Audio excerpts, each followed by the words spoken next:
6월 15일 목요일 아침 말씀과 함께 주님과 함께하는 기쁨찬 매일 묵상입니다. 오늘 함께 나눌 말씀은 로마서 9장 30절에서 10장 4절까지의 말씀입니다. 동족인 이스라엘 백성들의 구원에 대한 바울 사도의 간절함이 이제 막바지에 다다릅니다. 바울은 다시 스스로에게 질문합니다.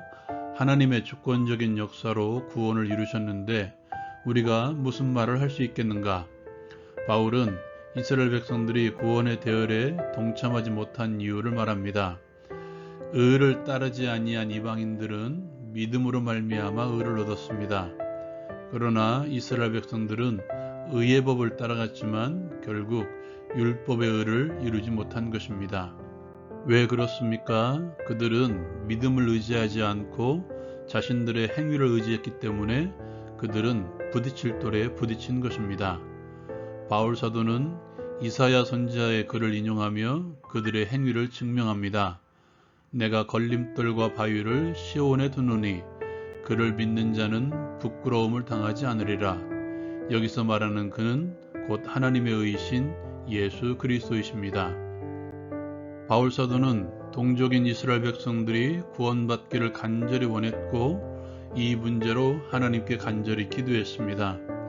그러나 문제는 이스라엘 백성들에게는 하나님께 대한 열심은 있었지만 올바른 지식으로 출발한 열심이 아니라 스스로 만족한 지식으로 출발한 열심이었습니다.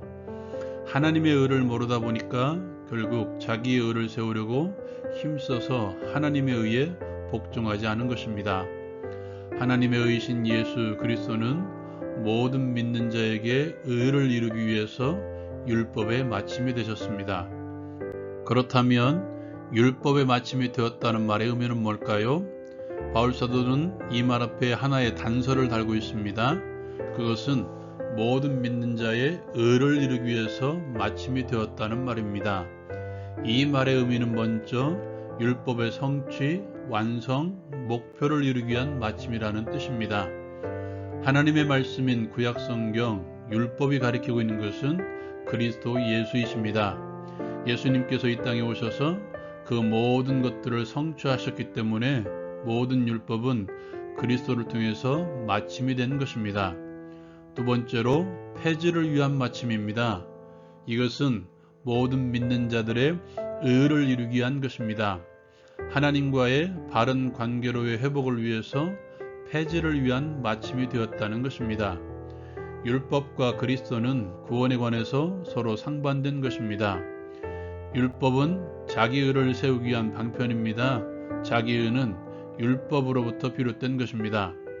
그러나 하나님께서 마련하신 의는 처음부터 믿음으로 말미암은 의이며 그것은 그리스도의 믿음 그리고 그리스도를 믿음으로 얻을 수 있는 의입니다. 이것은 율법이 말하는 의와는 전혀 다른 것입니다. 참된 하나님의 의신 예수 그리스도를 통한 구원의 역사를 이루기 위해서 구원의 의로서의 율법, 구원 얻는 방편으로서의 율법은 폐지될 수밖에 없습니다. 이러한 의미에서 율법의 의는 하나님의 의신 예수를 통하여서 구원의 역사를 이루셨기 때문에 폐지된 것입니다. 구원의 역할 면에서 그리스도로 인하여 율법은 폐지된 것입니다. 그렇다고 율법이 완전히 폐지된 것은 아닙니다. 산상수훈의 말씀을 통해서 예수님께서는 율법을 폐하려고 오신 것이 아니라 완전케 하려고 오셨다고 말씀하고 있습니다.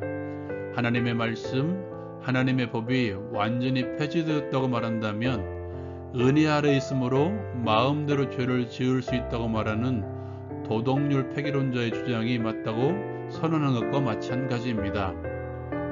율법을 주신 궁극적인 이유도 모른 채 하나님께 대한 열심만 있어서 율법을 통해서 구원을 얻으려고 했던 이스라엘 민족, 그들은 결국 구원에 대해서 멀어져 간 것입니다.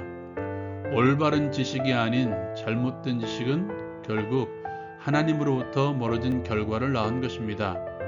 우리도 마찬가지입니다. 지식이 없는 열심은 우리를 나의 의로 채우는 것으로 인도합니다. 지식이 없는 열심은 주변의 다른 이들도 힘들게 합니다. 지식이 없는 열심은 다른 사람들을 정죄하는 데 사용합니다. 믿음의 삶이란 결국 하나님의 열심을 바라보는 것입니다. 하나님의 열심을 바라보기 위해서 먼저 말씀으로 하나님에 대한 올바른 지식을 가지려고 해야 합니다. 말씀의 지식을 채우는 방법은 우리가 잘 알고 있습니다. 말씀을 읽고 듣고 연구하고 암송하고 묵상하는 것입니다. 그리고 궁극적으로 순종하는 것입니다. 올바른 지식은 나를 정죄로 이끄는 것이 아니라 순종의 자리로 이끕니다. 하나님의 의신 예수 그리스도의 믿음은 나에게 이르러 믿음의 순종을 가져온다는 것이 바울 사도의 일관적인 메시지입니다. 그리고 하나님의 열심을 기대하십시오. 내가 나아가고 하나님이 따라오는 것이 아닙니다. 하나님께서 나를 이끌고 가시는 것입니다. 하나님께서는 아브라함을 갈대아 우르에서 하란으로 그리고 가나안 땅으로 이끄셨습니다. 아브라함이 자신의 방법으로 후손을 이으려고 할 때에도 하나님께서는 기다리시고 마침내 이삭을 통해서 약속을 이어가셨습니다. 하나님께서는 야곱의 자기 중심적인 소원을 수십 년 동안 그를 바꾸시어 마침내 그가 자기 중심적인 소원을 했던 베델에서 하나님 앞에 모든 것을 내려놓고 항복하게 하셨습니다. 단기간에 그들을 세워나가신 것이 아니라 아브라함이 야곱이 스스로 항복하여 내려놓을 때까지 하나님께서 그들을 위해서 열심을 내신 것입니다.